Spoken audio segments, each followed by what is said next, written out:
So we're going to tell you a little about Glogster. It's an online tool that helps students and teachers make posters and post them online for others to check out.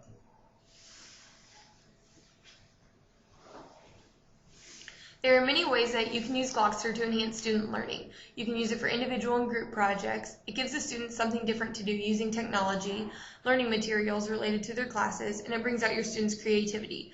Teachers can use this instead of the usual PowerPoint. The videos and notes will all be located on one slide.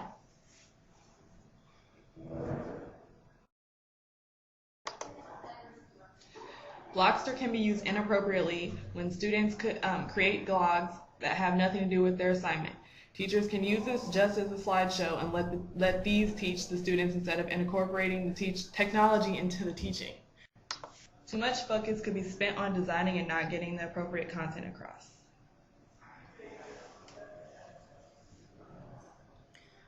When introducing this technology to students, I think it's a good idea that if you teach high school, help your students get signed up and just see where they go from there. This would be a fun way to see where your students' creativity can take them. Also, research this technology to see how it can affect your learning and how to experience it. Knowledgeable peers will be able to teach your other students. And don't forget to use our tutorial. Your students might struggle with how in-depth Glogster can be. They might get too caught up in details instead of producing their product or assignment. Age will easily be a factor using this technology. High school students will be able to use this easily, though. Students might be very uncomfortable with this technology, but they'll eventually warm up.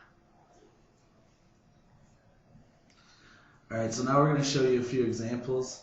This first one is an example of a high school history class that had to make posters about presidents, and this is what one of the students may have came up with.